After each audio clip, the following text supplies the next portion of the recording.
Good morning class. आज हमारा 9th lesson हम शुरू कर रहे हैं। इसका नाम है औद्योगिक क्रांति, द इंडस्ट्रियल रेवोल्यूशन। इसके जो मेन पॉइंट हैं वो आज हम करेंगे। फर्स्ट है कि औद्योगिक क्रांति से हमारा तात्पर्य उन परिवर्तनों से है जो उत्पादन, यातायात और संचार के साधनों से मशीनों के प्रयोग द्वारा आए। क्योंकि पहले क्या थे, छोटे छोटे कारखानों में, घरों में ही कार्य किया जाता था। अब बड़े पैमाने पर बड़ी बड़ी फैक्ट्रियां, बड़ी बड़ी कंपनियां लगने लगी। उसमें संचार के साधन भी चाहिए, यातायात के साधन भी अच्छे होने चाहिए और अच्छी मशीनें होनी चाहिए। उसके कारण प्रोडक्ट जल्दी तैयार होता है। औद्योगिक क्रांति से पूर्व कारीगर अपने घरों में परिवारों के सारे सदस्यों की सहायता से साधारण औजारों द्वारा वस्तुएं बनाते थे। पहले क्या था, एक पारंपरिक प्रणाली के द्वारा ही एक जो ट्रेडिशनल मेथड था उसी को यूज करके घरों में ही जो प्रोडक्ट थे वो तैयार किए जाते थे। औद्योगिक क्रांति के कारण कारखाने बने जहाँ उत्पादन का कार्य साधारण औजारों की अपेक्षा मशीनों द्वारा होने लगा। जो पहले व्यक्ति कार्य करते थे, अब वो कारखानों में मशीनें कार्य करने लगी, तेजी से कार्य होने लगा और जल्दी से जो सामान है वो तैयार हो जाता था।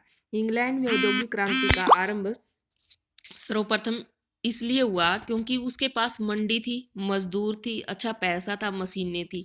और ये सभी चीजें ऐसी हैं जो किसी भी उद्योग के लिए जरूरी हैं। हारग्रीव्स के जो मशीनी चरखे थे, कार्टराइट के सख्ती से चलने वाले जो चरखे थे, और जेम्स वाट के भाप के जो इंजन थे, और यातायात के साधन तथा कृषि यंत्रों के विकास ने औद्योगिक क्रांति को शुरू किया, उसका सूत्रपात किया। भाप की शक्ति का प्रयोग सर्वप्रथम खनन उद्योग में किया गया और इसका प्रयोग कोयले तथा अन्य धातुओं की मांग बढ़ने पर उन्हें और अधिक गहरी खानों में से निकालने में काम में तेजी आई। क्योंकि पहले क्या होता था, हाथ से निकाला जाता था, फिर भाप की शक्ति का प्रयोग किया गया क्योंकि कोयले की मांग बढ़ी और उसको ज्यादा उत्पादन करने के लिए क्या किया गया, गहरी खानों से उसको निकाला जाने लगा। खानों में अचानक पानी भर जाना एक गंभीर समस्या थी।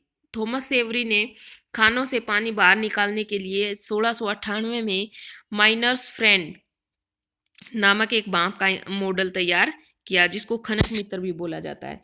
नहरों का आरंभ सर्वप्रथम कोयला ढोने के लिए किया जाता था, क्योंकि जब एक लैंडवे से, रोडवे से अगर कोयला भेजा जाता तो वो महंगा पड़ता था और ज़्यादा समय उसमें लगता था, तो नहरों का यूज किया जाने लगा, आसानी से और जल्दी पहुंच जाता था। नहरें प्राय बड़े बड़े जमींदारों द्वारा अपनी जमीनों पर स्थित खानों, खदानों या जंगलों का बहुमूल्य बढ़ाने के लिए भी बनाई जाती थी। पुरुषों की मजदूरी मामूली होती थी, इसलिए घर का खर्चा बहुत ही मुश्किल से, बड़े कठिनाई से चलता था। इसे पूरा करने के लिए औरतें और बच्चे भी खादानों में कार्य करते थे, उनको भी कुछ कमाना पड़ता था। बच्चों को कपड़ा मिलों में इसलिए रखा जाता था क्योंकि जो मशीनें होती थी वो सटा कर, यानी कि टाइट टाइट रखी जाती थी, और उनके बीच में से जो बड़े व्यक्ति थे वो तो आसानी से आ जा नहीं सकते थे, और जो छोटे बच्चे थे वो आसानी से आ जा सकते थे, इसलिए कपड़ा मिलों में ज्यादातर बच्चों को ही काम पर रखा जाता था। नेक्स्ट है कि कोयले की खानें काम की दृष्टि से बहुत खतरनाक होती थी। कई बार खानों की जो छतें होती थी वो अंदर धंस जाती थी और उनमें विस्फोट हो जाता था। चोटें लगना तो वहां आम बात थी, जो छोटी मोटी चोट थी वो तो लगती ही रहती थी। कारखानों के मालिक बच्चों से काम लेना बहुत ही जरूरी समझते थे, ताकि वे बड़े होकर एक अच्छे मजदूर बन सकें और अच्छा काम कर सकें।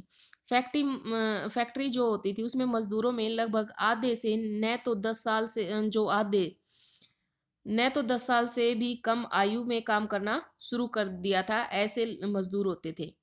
नेक्स्ट जो इसमें बताया, औरतों को मजदूरी मिलने से उन्हें लाभ भी हुआ और हानि भी। पैसे में उन्हें वित्तीय स्वतंत्रता मिली, उनके आत्मसम्मान में वृद्धि हुई, परंतु उसके लिए उन्हें अपमानजनक परिस्थितियों में भी कई बार काम करना पड़ता था, जहां सिचुएशन अच्छी नहीं थी, उनके साथ व्यवहार अच्छा नहीं किया जाता था, तो ऐसी जगह पर भी उन्हें कई बार काम करना पड़ जाता था पैसे के लिए। 1850 के दशक में बटनों के निर्माण एवं व्यापार में काम करने वाले कुल मजदूरों में से 2/3 मजदूर स्त्रियां और बच्चे थे। पुरुषों को प्रति सप्ताह 25 शिलिंग मजदूरी मिलती थी, जबकि उतने ही घंटे, उतना ही समय काम करने पर बच्चों को केवल 1 शिलिंग या स्त्रियों को 7 शिलिंग मजदूरी दी जाती थी। मजदूरों की जो दशा थी वो बिगड़ गई। वे बेआरामी, महामारियों तथा रोगों का शिकार होते जा रहे थे।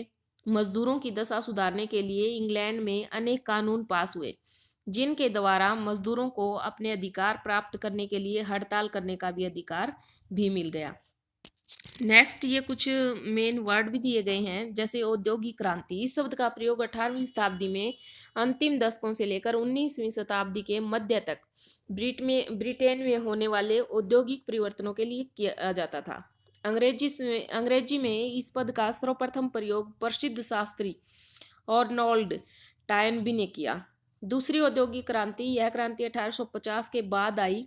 इसमें रसायन तथा बिजली जैसे औद्योगिक क्षेत्रों का विस्तार हुआ।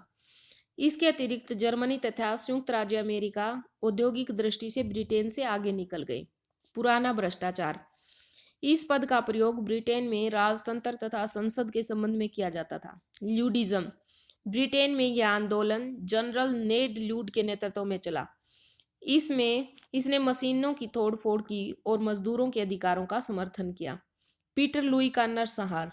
यह नाम मैनचेस्टर के सेंट पीटर्स मैदान में एकत्रित लगभग 80,000 लोगों के बर्बरतापूर्वक दमन की घटना को दिया गया था पीटर लुई का नरसंहार का नाम।